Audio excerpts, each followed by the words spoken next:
nosotros somos estudiantes de Ingeniería de Sistemas con un enfoque más que todo hacia la sostenibilidad. Por lo tanto, hacemos mucha veeduría a todos los programas sostenibles que hace la Universidad del Norte.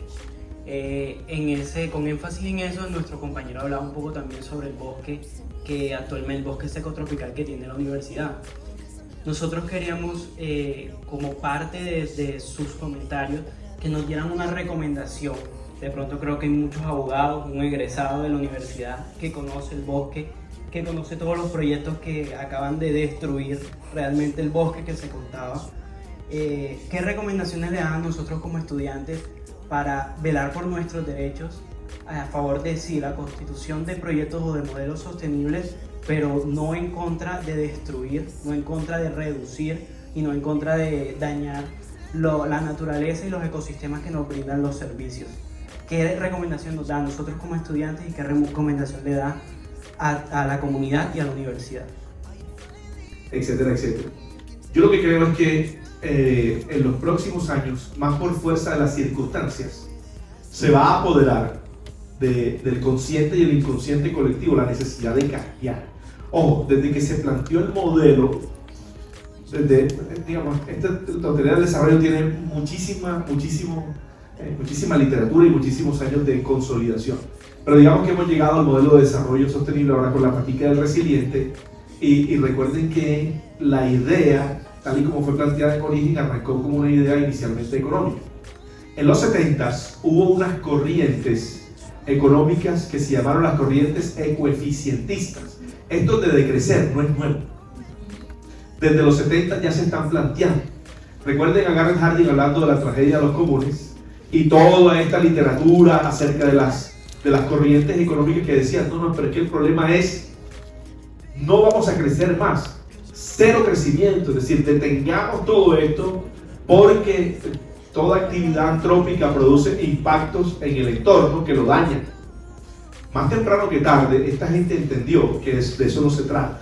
¿Por qué? Porque si tú no produces económicamente, no generas los recursos necesarios para invertirlo en la mejora de todo lo que necesitas.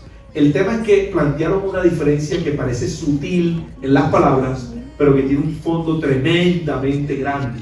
Una cosa es crecer económicamente y otra cosa es desarrollarse económicamente.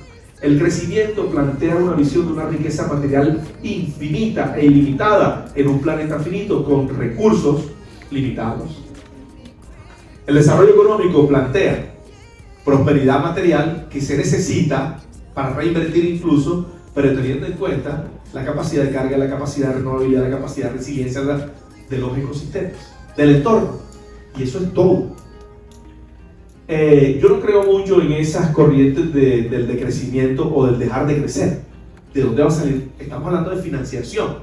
¿De dónde nos sacamos el billete entonces para las soluciones? Si no hay producción de riqueza. Pero ojo, produzcamos la riqueza incluyendo, es que el modelo lo plantea, ninguna es una variable, son constantes del modelo.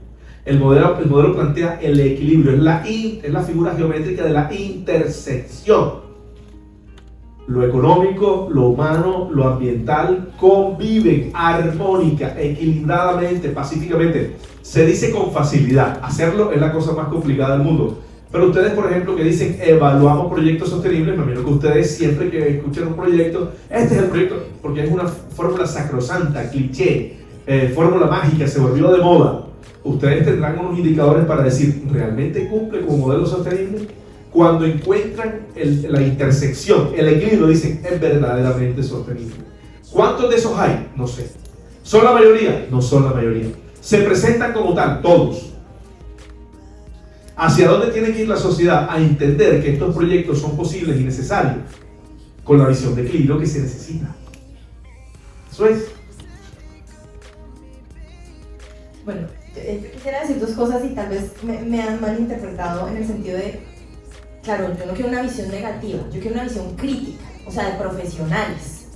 Quiero una visión crítica de que justamente cuando ustedes lean a un autor, vean a qué se refiere cuando está utilizando ciertos términos, ¿no? Porque precisamente entonces acá ya hay una precisión de qué entiendo yo por desarrollo y entonces en mi apreciación más fina lo diferencio del crecimiento, y entonces quizás así nos empezamos a poner de acuerdo, porque incluso cuando se habla de transición, lo primero es ponernos de acuerdo, bueno, ¿y usted qué entiende por transición? ¿Y yo qué entiendo por transición?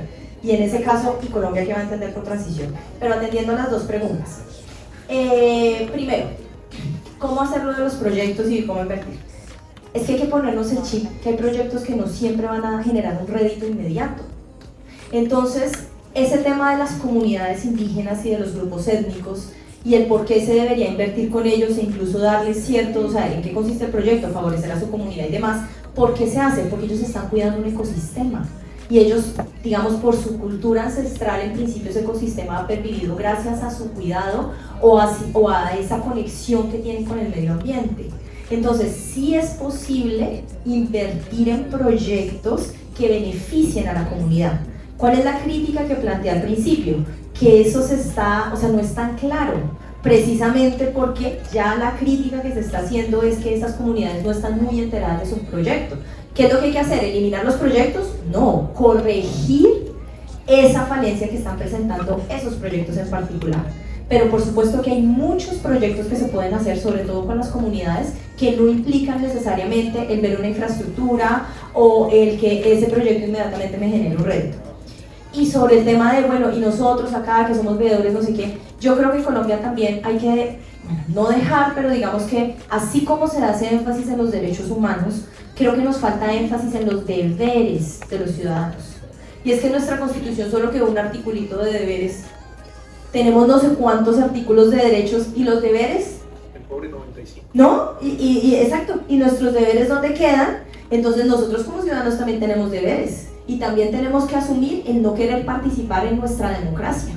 Entonces, ¿qué es lo que está pasando? Y con el acuerdo de Escazú específicamente también se da un nuevo impulso. La participación no es solo la consulta previa, la participación no es solo de las comunidades indígenas, la participación no es solo de las comunidades afro, la participación está concebida para todas las personas que se puedan, o la comunidad que se pueda ver afectada por ese proyecto, incluso se extiende a los no afectados, porque el medio ambiente nació y sigue conservando su característica de derecho colectivo. O sea que yo, sin verme particularmente afectado, soy miembro de la comunidad y puedo participar. Y ese participar significa pedir información, tener acceso a la información y cuestionar esa información. Entonces creo que nos hace falta ahondar en el tema de los deberes como ciudadanos para nosotros aportar efectivamente a ese mejora del cambio climático. Sí, ya tendré 3 minutos para cerrar, pero sí que no quiero irme pues sin decir varias cositas, ¿no? Primero que todo, la pregunta que hacía la compañera de cómo logramos esa articulación, digamos, entre países ricos y países pobres o países con diferentes visiones. Digamos, es un tema que también vivimos dentro de Colombia mismo. A veces pensamos que es un tema, no, que eso pasa entre países, y dentro de las mismas carteras ministeriales tenemos minas y energía que piensa contrariamente lo opuesto a Ministerio de Ambiente, por ejemplo. Entonces allá hablan del petróleo, de la energía, y ambiente no, pero no venga, decrezcamos, no sé qué. Entonces realmente son todos esos discursos que en la práctica son tan difíciles de conciliar, ¿no? Y porque estamos obviamente todos regidos por el sistema capitalista.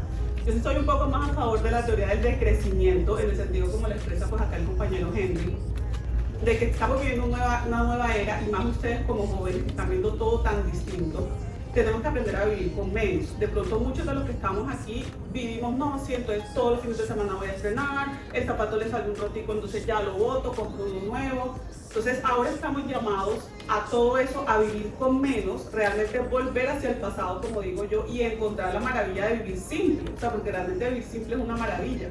Entonces esa es como la invitación, realmente, como que nosotros veamos eso y digamos, oiga, se puede vivir con menos, voy a vivir mejor, más tranquilo, y no estar siempre pensando también en el modelo de que riqueza significa éxito, porque también hay unos temas mentales detrás y psicológicos que lastimosamente hemos crecido así, pero es el momento de quitárnoslos, y creo que ya mucha gente con menos cosas está aprendiendo a vivir de una manera más feliz, y hay muchas teorías, hipótesis, líneas de psicología y demás que nos llevan, digamos, hacia ese sentido. Entonces creo que un poco también la invitación es a eso.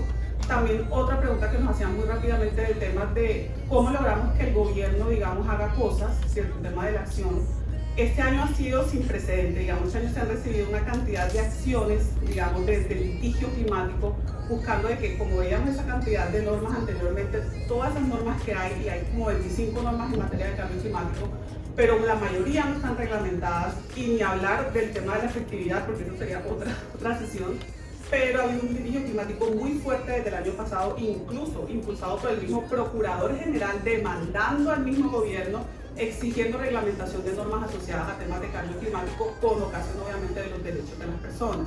Entonces ahí logramos ver que realmente cuál es la forma, el litigio climático. Incluso pues también, como lo comentaba el compañero con las viviendas que tenemos acá al frente, acá en Barranquilla hay unas ONGs muy interesantes, incluso hay una que se llama Barranquilla Más 20, y son personas que salen, incluso ellos me comentaban que hicieron una marcha en relación pues con las viviendas que están pasando allá por todos los efectos.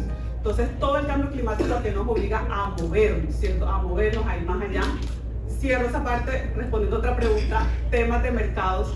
Hay dos tipos de mercados, el mercado del carbono es uno solo. Digamos, el mercado del carbono en Colombia se vino a dinamizar a partir del impuesto nacional al carbono, y con él nace el mecanismo de no causación del impuesto nacional al carbono, y con este se empieza a generar una oleada de mercado voluntario, exacto, para dar cumplimiento a ese mecanismo de no causación. En otra oportunidad les explicaremos el detalle, pero de ahí nace, ese es el voluntario, ese es donde están los conflictos que estamos viviendo con las comunidades.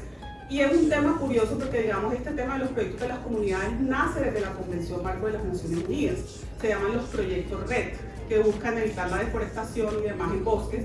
Y la implementación de estos proyectos, ¿qué pasa? Nació en la Convención y habla de que de forma voluntaria los países lo implementan. Entonces, la crisis que estamos viviendo en Colombia no es una crisis que solo estaba viviendo Colombia con este tipo de proyectos, es una crisis que se está viendo a nivel global, y ya los países están tomando acciones. Por ejemplo, México lo último que dijo es que los proyectos RED no los van a hacer más las comunidades con privados, solamente lo van a hacer ellas directamente, y el Estado les va a prestar el servicio gratuito de acompañamiento para que no hayan intermediarios y se lleven el 50%, porque es que también se desnaturalizó. O sea, RED decía en sus inicios que las comunidades directamente debían implementar estos proyectos porque ellos conocen, obviamente brindándole los elementos técnicos de conocer pues las diferentes cosas para implementarlos, los temas administrativos, económicos, jurídicos.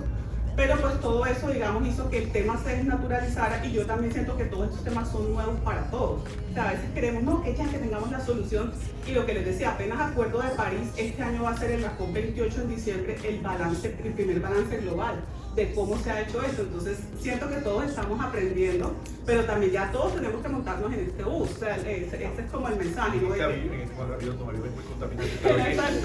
en la carreta. Que no te trae ligero combustible limpio, exactamente. Entonces ese es como por el mensaje. Ya, cierto, gracias. Menos de 10 minutos. Barranquilla necesitaría tranvías eléctricos. Una ciudad planita, una maravilla. Uy, tiene un nivel freático ahí un poco complicadito. ¿Ah, sí? Sí. Bueno, inventarse otra cosa, pero muchos carros en la calle, demasiado, ¿no? Y para terminar, solo como anécdota, en Alemania cuando hay verano, todo el mundo anda en short. Todo el mundo. Sí, sí, es verdad. Cuando yo llegué a mi pueblo allá, en Punto Fijo, en Calcón, que es para Guanaca, que mira hacia la Guajira, es caliente eso ahí. Bueno, me traje como 10 chores de Alemania, porque yo venía para el calor. Y entonces hasta que me dijeron, ¿y te gustan los chores? Nadie usa chores a 32 grados. Sí, sí, Una cosa increíble. Entonces, una forma simple, sencilla, sería comprar los chores y menos ropa tan elegante. Porque aquí uno aquí se impresiona de la belleza de las mujeres, pero de la elegancia además. ¿Cuánta ropa compran ustedes para estar tan elegante y tan hermosa? Impresionante. Ustedes ven a las alemanas, ni se pintan más. Ya se levantan y listo, para abajo. No se bañan. Entonces, bueno, así como, bueno, eso de no bañarse. Pero de pronto,